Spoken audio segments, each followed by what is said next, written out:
चला आपण अभ्यासाला सुरुवात करूया. तुम्हाला सुंदर दिवसाच्या सुंदर अशा शुभेच्छा आहेत आणि संक्रांतीच्या पण शुभेच्छा आहेत. तिळगुळ घ्या, गोड गोड बोला, पण अभ्यास मुलांना वेलकम. आज आपण पत्रिका सोडवणार आहोत. आपली पूर्वपरीक्षा जी झालेली आहे 8 तारखेला 80 गुणांची प्रश्नपत्रिका होती, त्याची उत्तरं कशी लिहायची ते आपण आता पाहूया.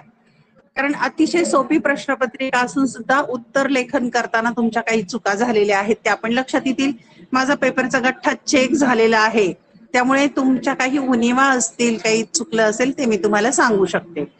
आता सगळ्यात महत्वाचं, प्रश्नपत्रिका कोणती येऊ त्याच्या सूचना महत्वाच्या असतात, त्या वाचायच्या आणि त्या सूचनांचं पालन करायचं आहे हे पण लक्षात घ्या. पहिली सूचना आहे, सर्व प्रश्न सोडवणे आवश्यक आहे. तुम्ही एकतर पत्रिका काळजीपूर्वक वाचत नाही. पहिली गोष्ट, सर्व प्रश्न वाचायचे, त्यातले कुठले येतात नाही ते सगळं पाहायचंय, सर्व प्रश्न सोडवायचे. दुसरी सूचना आहे, आवश्यक त्या ठिकाणी कोष्टक किंवा आकृत्या काढायच्यात. आकृती किंवा कोष्टक म्हणजे तक्ता, आणि अर्थशास्त्रामध्ये आपल्याला सूक्ष्म अर्थशास्त्रात तर खूप आकृत्या आहेत, नियम आहेत, सिद्धांत आहेत, तिथे आकृती आवश्यकच आहे. जिथे पुस्तकामध्ये आकृती दिलेली आहे त्यावर प्रश्न आला तर आकृती द्यायची म्हणजे द्यायचीच, आणि आकृती व्यवस्थित शिसपेन्सिलने काढायची आहे. कोष्टक किंवा तक्ता मात्र तुम्ही पेनने काढू शकता. नंतर पुढची सूचना दिलेली आहे की प्रश्नपत्रिकेमध्ये उजवीकडील अंक पूर्ण गुण दर्शवतात, की प्रश्नपत्रिकेत कोणत्या प्रश्नाला किती गुण आहेत ते पण दर्शवलेलं असतं. आणि शेवटची सगळ्यात महत्वाची सूचना, प्रत्येक प्रश्नाच्या उत्तराची सुरुवात नवीन पानावर करावी. आता ही जी सूचना आहे ती सगळ्याच उत्तरपत्रिकामध्ये तुम्ही वापरायची, की नवीन प्रश्न असेल तर नवीन पानावर सुरू करायचं आहे, हे मात्र विसरायचं नाही. कारण तुम्हाला मी क्लासमध्ये सांगितलेलं आहे की पेपर चेक करताना परीक्षकाला तिथे वरती गुणदान करायचं असतं, ते लिखाणासाठी मग जागा राहत नाही, तुम्ही एकाच पानावर अनेक प्रश्न घेतले तर. म्हणून प्रत्येक नवीन प्रश्न नवीन पानावर घ्यायचा, ही सूचना पालन करा. प्रश्न पहिला अ आहे, योग्य पर्याय निवडून विधाने पूर्ण करा. सूचना महत्वाची लक्षात घ्या की विधान फक्त उत्तराचा पर्याय लिहायचा नाही. 5 निर्धारित केलेले आहेत. पहिलं विधान आहे, घटत्या सीमांत उपयोगितेच्या सिद्धांतानुसार उपयोगितेचे टिंबटिंब मापन करता येते असे गृहीत. क्रमवाचक, संख्यात्मक, कोणीही आणि यापैकी. तर त्याचं अचूक उत्तर आहे संख्यात्मक. म्हणून पूर्ण विधान लिहायचंय तुम्ही. सीमांत उपयोगितेच्या सिद्धांतानुसार उपयोगितेचे संख्यात्मक मापन करता येते असे गृहीत आहे. क्रमांक 2चं विधान, किंमत आणि मागणी यात टिंबटिंब संबंध असतो. पर्याय प्रत्यक्ष, व्यस्त, परिणाम नाही, प्रत्यक्ष आणि व्यस्त. त्याचं अचूक उत्तर आहे प्रत्यक्ष. आणि मागणी यात प्रत्यक्ष संबंध असतो, म्हणजे पर्यायी वस्तूची किंमत वाढली तर मागणी वाढते. या मागणी वक्रावरील क्ष अक्षावर मागणीची किंमत लवचिकता टिंबटिंब असते. पर्याय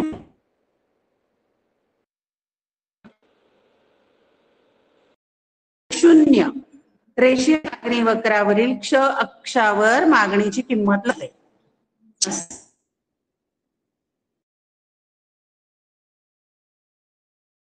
म्हणजे टिंबटिंब होय.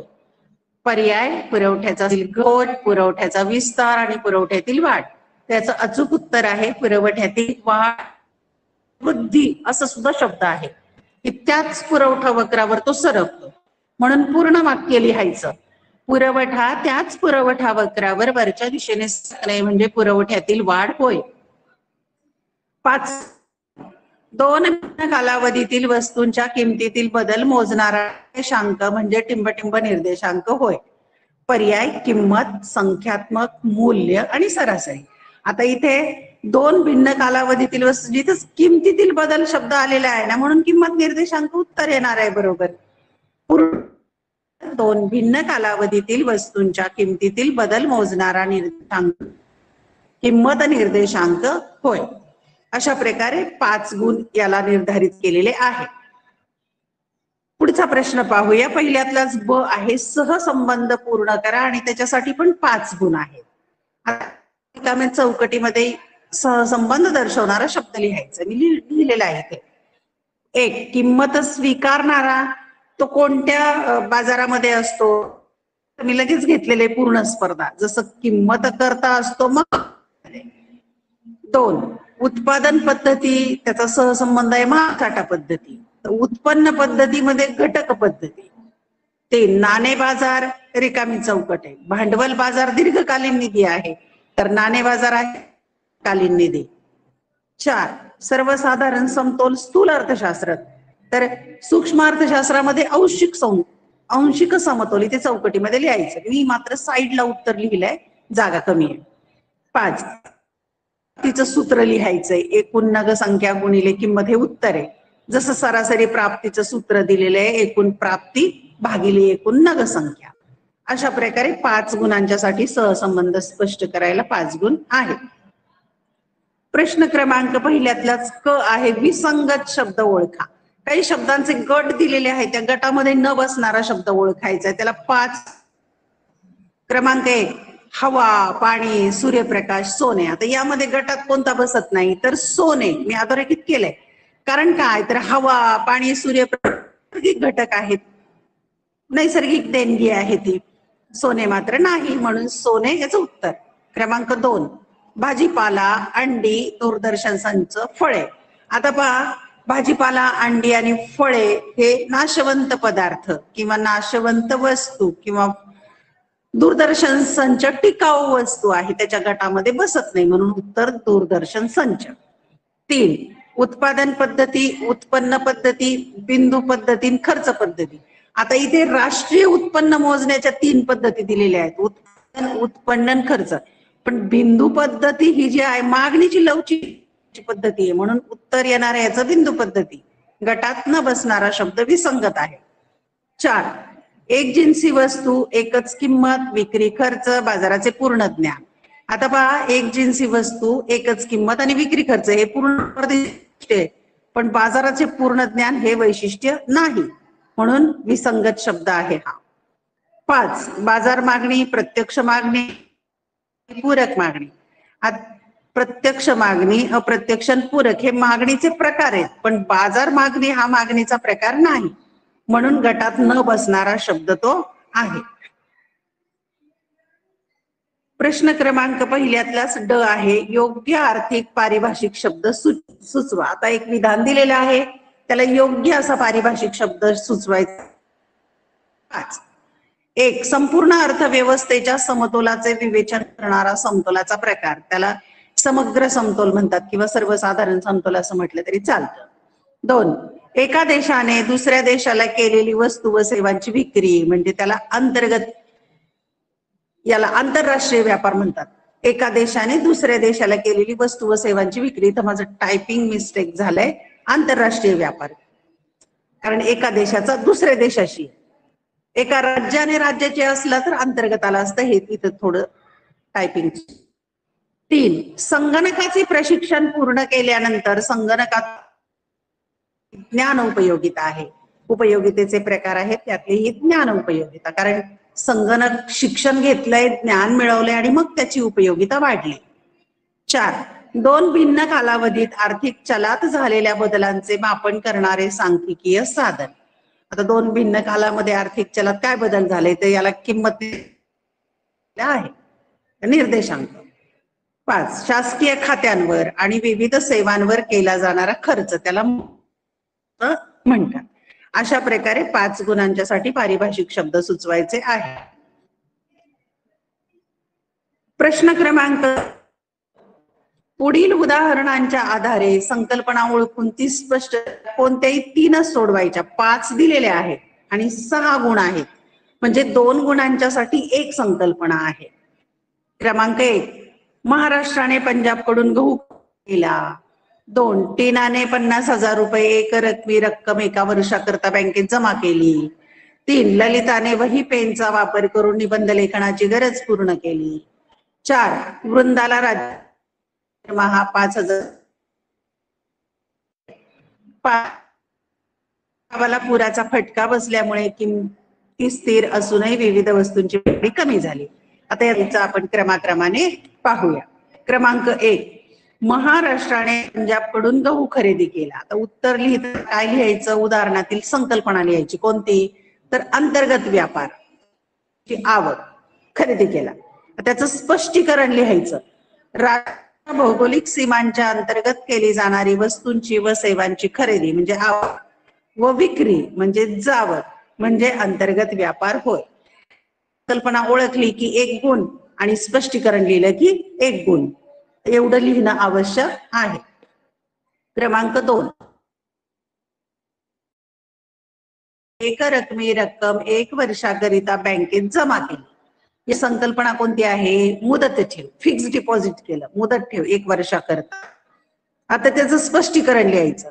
मुदत ठेव हा ठेवीचा असा प्रकार आहे ज्यात बचतदार ठराविक कालावधीसाठी निश्चित रक्कम व्यापारी बँकेत ठेवीच्या स्वरूपात ठेवतो व तो या ठेवीतील रक्कम ठरवून दिलेल्या कालावधीनंतर काढू शकतो. 1 वर्षानंतर तो काढू शकतो, ठरवून दिलेल्या कालावधीनंतर काढू शकतो.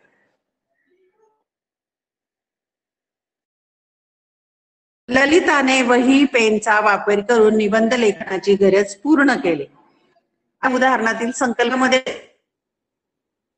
स्पष्टीकरण लिहायचं. मानवी गरज पूर्ण करण्याची वस्तूमधील क्षमता म्हणजे उपयोगिता. विधान पाहू. 4, वृंदाला राज्य सरकारकडून दरमहा 5,000 रुपये निवृत्ती वेतन मिळते. निवृत्ती वेतन म्हणजे स्टेट गव्हर्नमेंट कडून. याच्यामध्ये कोणती संकल्पना आहे? हस्तांतरित उत्पन्न. कारण काहीच काम न हस्तांतरित उत्पन्न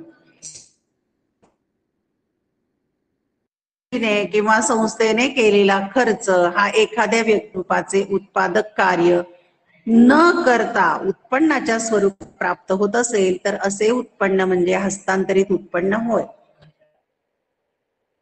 न करता, उत्पादक कार्य न करता उत्पन्न मिळालेलं आहे म्हणून त्याला असं म्हणतात. आहे 5वा, खेडेगावाला पुराचा फटका बसल्यामुळे विविध वस्तूंची मागणी कमी झाली. यामध्ये संकल्पना मागणीतील घट किंवा ऱ्हास असा एक शब्द आहे. आता मागणीतील घट किंवा ऱ्हास केव्हा होतो? तर कायम असताना इतर परिस्थिती प्रतिकूल झाली तर किमती, त्याचं स्पष्टीकरण लिहायचं. वस्तूच्या किमती इतर परिस्थितीत प्रतिकूल मागणी कमी होते त्यास मागणीतील घट किंवा ऱ्हास असे तेवढं त्याला 2 गुण निश्चित होते. दुसऱ्यातला फरक स्पष्ट करा. कोणतेही 3 फरक स्पष्ट करायचे, 6 गुण आहेत. आता इथे विद्यार्थी मित्रांनो सगळ्यांना सूचना आहे की 6 गुण आहेत, एका फरकाला 2 गुण. मग तुम्ही फरक लिहिताना 2च मुद्दे लिहायचे. काहींनी 4-4, 5-5 मुद्दे लिहिले, त्याचा काही उपयोग नाही, तुम्हाला वेळ पुरणार नाही. तुम्ही जास्त लिहिलं तर 2 पेक्षा जास्त गुण देता येत नाही, म्हणून फरकाचे 2च मुद्दे लिहायचे. फरक दिलेले आहेत 5, त्याच्यापैकी 3च लिहायचे. 1, संपूर्ण लवचिक मागणी आणि संपूर्ण अलवचिक मागणी. 2, साठा आणि पुरवठा. 3, किंमत निर्देशांक आणि संख्यात्मक निर्देशांक. 4, पद्धत आणि राशी पद्धत. 5, प्रत्यक्ष कर आणि अप्रत्यक्ष कर. फरक कसा लिहायचा आहे ते आपण पाहूया. पहिला फरक आहे संपूर्ण लवचिक मागणी आणि संपूर्ण अलवचिक मागणी. 2 भागामध्ये लिहायचं, संपूर्ण लवचिक आणि संपूर्ण. आणि फरकाचे 2च मुद्दे लिहायचे. एक लिहायचा अर्थ आणि दुसरा लिहायचं लवचिकते माहिती. तुम्ही आकृती काढली तरी सुद्धा चालू शकतं. संपूर्ण लवचिकच्या भागामध्ये लिहायचं वस्तूच्या किमतीतील अल्पशा शेकडा बदलामुळे किंवा कोणताही बदल न होताही वस्तूच्या मागणीत अनंत बदल होत असेल तर अशी मागणी संपूर्ण अलवचिक मागणी म्हणतात. दुसऱ्या भागात लिहायचं वस्तूच्या किमतीत शेकडा बदल होऊ नये, वस्तूच्या मागणीत कोणताही शेकडा असेल तर अशा मागणी संपूर्ण अलवचिक मागणी म्हणतात. दुसरा लवचिकतेचे मूल्य.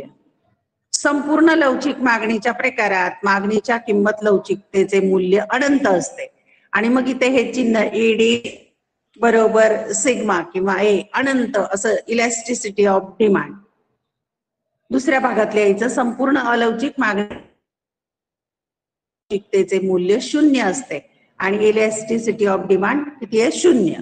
एवढं लिहिलं की तुम्हाला 2 गुण. आता याच्यापेक्षा तुम्ही जास्त आणखी मुद्दे लिहिले तर 2 पेक्षा जास्त गुण तुम्हाला, म्हणून वेळ घालवायचा नाही, 2च मुद्दे लिहा. पुढचा फरक आहे साठा आणि पुरवठा. अतिशय सोपा फरक आहे. पहिला मुद्दा घेतलाय अर्थ लिहायचा. विशिष्ट कालावधीत विक्रेत्याकडे विक्रीसाठी उपलब्ध असलेल्या वस्तूंची एकूण नग संख्या म्हणजे साठा होय. विशिष्ट कालावधीत विशिष्ट किमतीला विक्रेत्याने प्रत्यक्ष विक्रीसाठी पुरवलेली वस्तूंची एकूण नग संख्या म्हणजे पुरवठा होय. दुसरा मुद्दा लिहायचा परस्पर संबंध.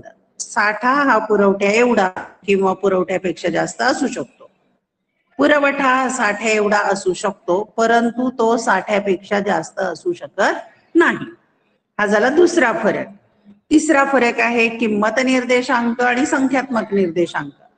फरकाचा पहिला मुद्दा आहे अर्थ. चालू वर्षातील किमतीची बेरीज आणि मूळ वर्षातील निरनिराळ्या वस्तूंच्या किमतीची बेरीज त्यांच्या गुणोत्तराला 100 ने गुणून मोजला जाणारा निर्देशांक म्हणजे किंमत निर्देशांक होय. चालू वर्षातील निरनिराळ्या वस्तूंच्या नगसंख्या आणि मूळ वर्षातील निरनिराळ्या वस्तूंच्या नगसंख्यांची बेरीज 100 ने गुणून मोजला जाणारा निर्देशांक म्हणजे संख्यात्मक निर्देशांक होय. दुसरा मुद्दा आहे सूत्र. त्याचं सूत्र लिहायचं समेशन P1 छेद समेशन P गुणिले संख्यात्मक निर्देशांक बरोबर समेशन Q1 समेशन Q0 गुणिले 100 असं दोन्हीकडे सूत्र. सोपं अगदी. फरक पुढचा दिलेला आहे 4 विभाजन पद्धत आणि राशी पद्धत. त्याचा अर्थ लिहायचा. विभाजन करून त्यांचा तपशीलवार अभ्यास करण्यासाठी वापरली जाणारी पद्धत म्हणजे विभाजन पद्धत होय. लहानात लहान आर्थिक घटकांच्या बेरजेच्या करण्यासाठी स्थूल अर्थशास्त्राद्वारे वापरली जाणारी राशी पद्धत होय. दुसरा मुद्दा लिहायचा आर्थिक चलांच्या अभ्यासासाठी विभाजन पद्धतीचा वापर केला. आर्थिक चलांच्या समुच्चयात्मक परिमाणांच्या साठी राशी पद्धतीचा वापर केला जातो. पाचवा फरक आहे प्रत्यक्ष कर आणि अप्रत्यक्ष कर. त्याचा अर्थ लिहा. जो कर करदात्याच्या उत्पन्नावर किंवा संपत्तीवर आकारला जातो व त्यामुळे ज्या करात कराघात आणि करभार एकाच कर म्हणजे प्रत्यक्ष कर होय.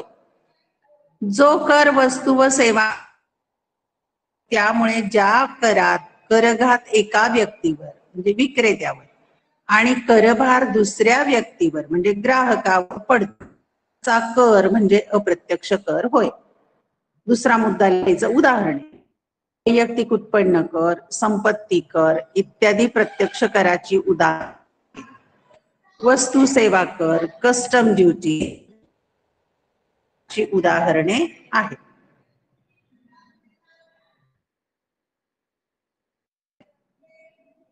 अशा प्रकारे फरक स्पष्ट करायचा आहे. आले लक्षामध्ये? तर लिहा कोण आहेत आणि 12 गुण आहेत.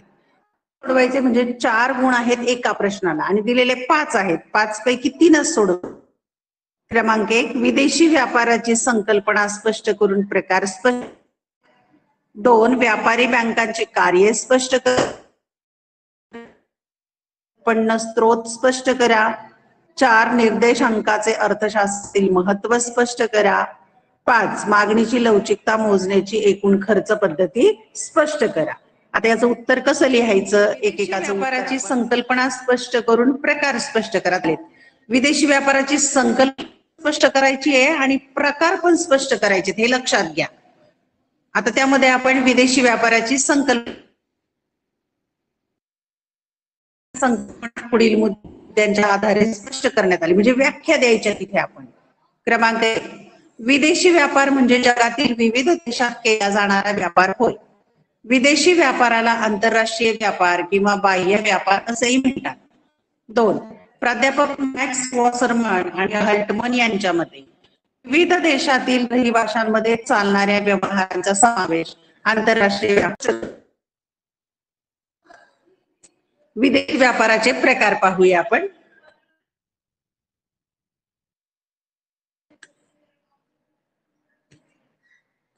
त्यातला पहिला प्रकार व्यापार.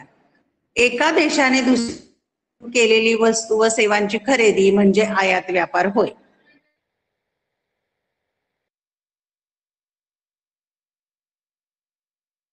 म्हणजे आयात व्यापार होय.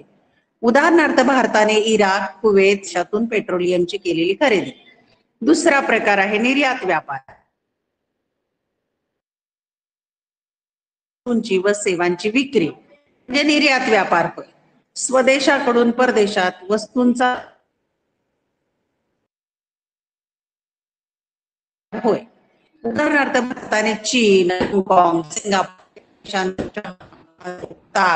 या पदार्थांची केलेली विक्री होय. प्रकार आहे पुनर्निर्यात व्यापार.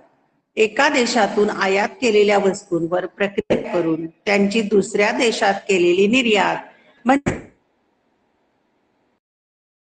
उदाहरणार्थ जपान हा देश इलेक्ट्रॉनिक वस्तू तयार करण्यासाठी लागणाऱ्या कच्च्या मालाची इंग्लंड, जर्मनी, फ्रान्स इत्यादी देशातून आयात करतो.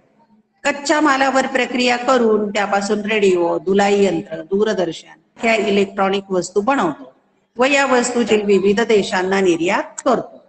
एवढं उत्तर लिहायचं आहे. नंतर दुसरा प्रश्न आहे व्यापारी बँक. पहिलं कार्य आहे ठेवी स्वीकारणे. ठेवी म्हणजे व्यापारी बँकांसाठी निधीचा मुख्य मार्ग होय. व्यापारी बँका पुढील प्रकारच्या ठेवी स्वीकारतात. एक, मागणी ठेवी. मागणीनुसार पैसे काढले जाणाऱ्या ठेवींना मागणी ठेवी म्हणतात. मागणी ठेवींचे पुढील दोन प्रकार पडतात. अ, चालू ठेवी. चालू ठेवी या सामान्यपणे व्यापारी आणि विश्वस्त मंडळ चालू ठेव खात्यात ठेवल्या जातात. चालू ठेव खात्यात कितीही वेळा पैसे जमा करू शकतो व मागणीनुसार कितीही वेळा पैसे. चालू ठेवी खातेदारांना खात्यातील शिल्लकीपेक्षा जास्त रक्कम काढण्याची म्हणजे अधिकर्ष सवलत देखील दिली जाते. ब, बचत ठेवी. बचत ठेवी या विशेषतः पगारदार वर्ग बचत ठेव खात्यात किती वेळा पैसे करू शकतो व मागणीनुसार ठराविक.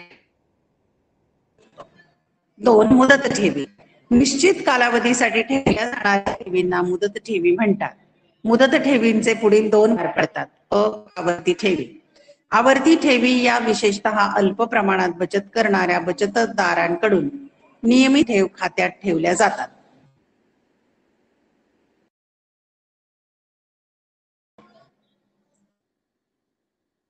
व मुदत ठेवी. मुदत ठेवी या निश्चित कालावधीसाठी बचतदारल्या जातात.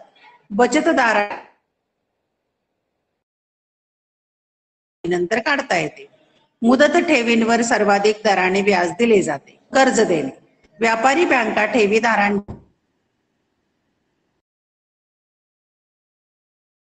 देण्यासाठी वापर करतात. व्यापारी अल्प, मध्य आणि दीर्घ मुदतीसाठी कर्ज पुरवठा करतात. कर्जाचा कालावधी जितका जास्त असेल जास्त कर्जदर आकारला जातो. शिवाय व्यापारी बँका ग्राहकांसाठी अधिकर्ष सवलत, हुंडी वटवणे इत्यादी सुविधा पुरवतात. 3, सहाय्यक कार्य. व्यापारी बँका ग्राहकांच्या वतीने रक्कम जमा करणे व प्रासंगिक देणी देणे, ग्राहकांना सुरक्षित ठेव कप्पा, डीमॅट सुविधा, इंटरनेट बँकिंग सुविधा, मोबाईल बँकिंग सुविधा इत्यादी विविध सुविधा उपलब्ध करतात. 4, पतनिर्मिती. पतनिर्मिती हे व्यापारी बँकांचे महत्वाचे कार्य आहे. व्यापारी बँका प्राथमिक ठेवींच्या आधारे पतनिर्मिती करतात. व्यापारी बँका मागणी व मुदत ठेवींपैकी रोख राखीवच्या गरजेची पूर्तता केल्यानंतर शिल्लक रक्कम.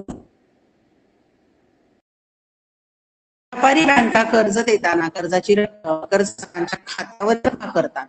म्हणजेच प्राथमिक ठेवीतून कर्जे दिली जातात व कर्जे देताना दुय्यम ठेवी निर्माण होतात. अशा प्रकारे व्यापारी बँका पतनिर्मिती करतात. ही 4 आहेत. उत्पन्न स्त्रोत स्पष्ट करा. म्हणजे कोणत्या मार्गाने सरकारला उत्पन्न मिळतं. त्यातलं क्रमांक 1 आहे शुल्क क्रमांक 1 शुल्क. शुल्क म्हणजे फी. सरकारने पुरवलेल्या सेवेबद्दल ग्राहकांकडून दिला जाणारा मोबदला शुल्क होय. शुल्काद्वारे शासनास उत्पन्न प्राप्त होते. उदाहरणार्थ शैक्षणिक नोंदणी शुल्क इत्यादी. 2 सार्वजनिक वस्तू व सेवांच्या शासनाने विक्रीसाठी उपलब्ध करून दिलेल्या वस्तू व सेवांची विशिष्ट ग्राहक खरेदी करतात. त्याद्वारे शासनास महसूल प्राप्त होतो. उदाहरणार्थ भाडे, बस भाडे इत्यादी. 3 विशेष अधिभार. विशिष्ट भागातील नागरिकांना पुरविलेल्या विशेष सुविधांच्या मोबदल्यात त्या भागातील नागरिक शासनाला विशेष अधिभाराच्या रूपात मोबदला देतात. उदाहरणार्थ विशिष्ट भागातील नागरिकांना पाणी पुरवठा, ऊर्जा पुरवल्याबद्दल नागरिकांनी दिलेला मोबदला. 4 दंड. देशातील कायद्यांचे उल्लंघन केल्याबद्दल संबंधित व्यक्तीला दंडाची रक्कम भरावी लागते. शासनाला दंडाच्या रकमेतून उत्पन्न प्राप्त होते. शासनाद्वारे दंड आकारण्याचा मूळ उद्देश महसूल प्राप्ती नसून नागरिकांनी देशातील नियमांचे पालन करावे हा असतो. उदाहरणार्थ वाहतुकीचे नियम मोडल्याबद्दल व्यक्तीने भरलेली दंडाची रक्कम. 5 भेटी व अनुदाने देणग्या. देशातील नागरिकांकडून, विदेशी शासनांकडून किंवा विदेशी संस्थांकडून सर्वसाधारण किंवा विशिष्ट हेतूसाठी शासनाला भेटी, अनुदाने किंवा देणग्या प्राप्त होतात. या स्वरूपातील रकमेतून सरकारला उत्पन्न प्राप्त होते. उदाहरणार्थ आपत्ती व्यवस्थापनासाठी शासनाला परदेशातून मिळालेले आर्थिक सहाय्य. भारतासारख्या विकसनशील देशात विदेशी सहाय्य हा विकास खर्चाचा एक महत्वपूर्ण स्रोत झाला आहे. परंतु शासनाचा उत्पन्नाचा हा स्रोत अनिश्चित स्वरूपाचा आहे.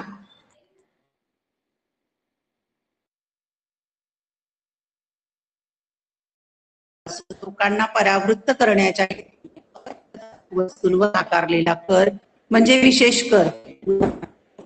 मद्य, इतर अंमली पदार्थांवरील कर. 7 कर्ज.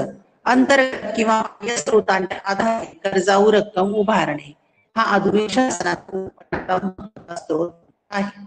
उदाहरणार्थ जनतेच्या ठेवींच्या स्वरूपातील रक्कम, रोख्यांच्या स्वरूपात उभारलेली कर्जाऊ रक्कम, आंतरराष्ट्रीय नाणेनिधी किंवा जागतिक बँकेकडून घेतलेले कर्ज इत्यादी.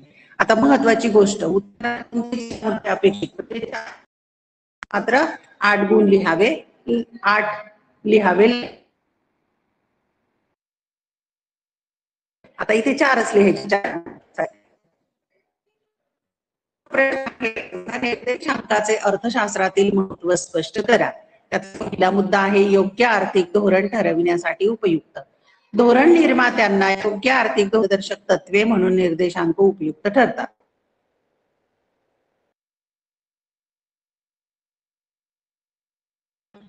पातळी ठरवताना, महागाई भत्ता ठरवताना उदाहरणार्थ कृषी विषयक आर्थिक धोरणे ठरवताना कृषी उत्पादन निर्देशांक उपयुक्त. क्रमांक 2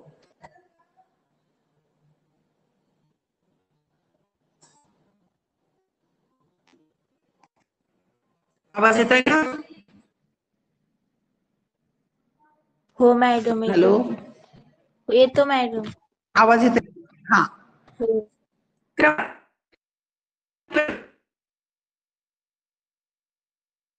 उत्पादन की आयात, निर्यात, उत्पादन इत्यादी चलातील बदलांचा कल आणि प्रवृत्ती अभ्यासण्यासाठी उदाहरणार्थ ठरतात.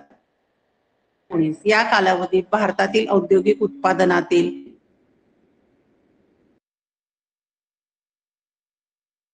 येतो. त्याद्वारे औद्योगिक उत्पादनात वाढ झाली की घट झाली त्याबद्दल माहिती मिळवू.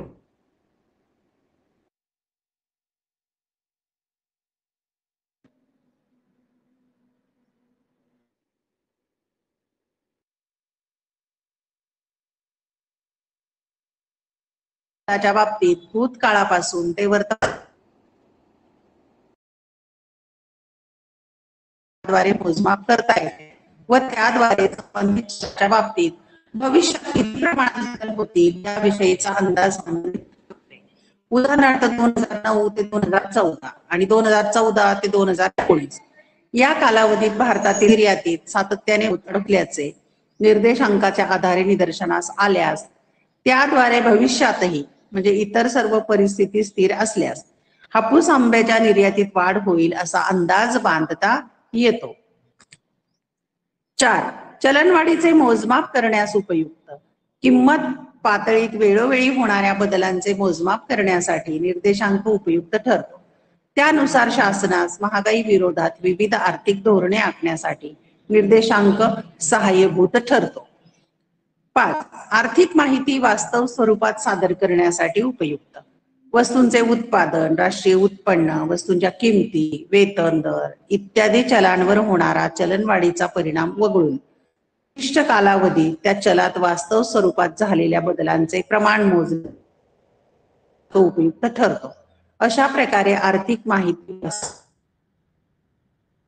निर्देशांक उपयुक्त ठरतो. महत्वाची गोष्ट, उत्तरात कोणतेही 4 मुद्दे अपेक्षित आहे, कारण 4च मुद्दे लिहा. 5वा प्रश्न आहे, मागणीची लवचिकता मोजण्याची एकूण खर्च पद्धत स्पष्ट करा. आता उत्तरामध्ये लिहायचं क्रमांक 1. अल्फ्रेड मार्शल यांनी मागणीची लवचिकता मोजण्याची एकूण खर्च पद्धत. हा, टाइम संपला. एवढंच घेते मी आता. हो. वस्तूवरील एकूण खर्च म्हणजे रुपये आणि वस्तूची किंमत गुणिले वस्तूची मागणी म्हणजे नगसंख्या होय. या पद्धतीत एखाद्या वस्तूच्या मूळ किमतीला वस्तूवर होणारा मूळ एकूण खर्च आणि एखाद्या वस्तूच्या बदललेल्या किमतीमुळे वस्तूवर होणारा बदललेला एकूण खर्च यांची तुलना करून मागणीची लवचिकता मोजली जाते. ही पद्धत पुढील कोष्टकाद्वारे स्पष्ट करता येते. कोष्टक महत्वाचं आहे हा, कोष्टक काढायचंच इथे. आता इथे वस्तू घेतलेल्या आहेत ई आणि किंमत घेतलेली आहे रुपयात 10, 20, 30, 40, 50, 60. मागणी घेतलेली नग प्रतिदिन 6, 5, 4, 3, 2, 1. एकूण खर्च घेतलेला आहे 60, 100, 120, 120, 100 आणि 60. आता इथे पहा, मागणीची लवचिकता एकापेक्षा कमी लवचिकता. इथे किंमत वाढलेली आहे, खर्चही वाढलेला आहे. किंमत कमी होते तर खर्चही कमी होतो, म्हणून कमी लवचिक मागणी.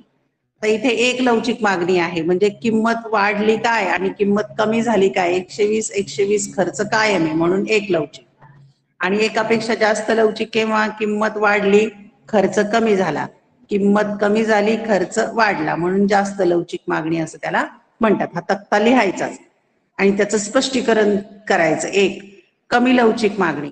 जेव्हा वस्तूची किंमत कमी झाल्यामुळे वस्तूवर केला जाणारा एकूण खर्चही कमी होतो, किंवा या उलट तेव्हा वस्तूची किंमत जास्त झाल्यामुळे वस्तूवर केला जाणारा एकूण खर्चही जास्त होतो, तेव्हा त्या मागणीस कमी लवचिक मागणी म्हणतात. उदाहरणार्थ वरील कोष्टकात जेव्हा अ या वस्तूची किंमत 20 रुपयापासून 10 रुपयापर्यंत कमी होते, तेव्हा अ या वस्तूवर केला जाणारा एकूण खर्चही 100 रुपयापासून 60 रुपयापर्यंत कमी होतो.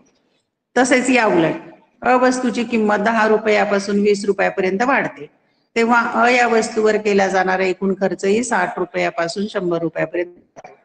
कमी लवचिक मागणीत वस्तूची किंमत आणि वस्तूवरील एकूण खर्च यात समसंबंध असतो.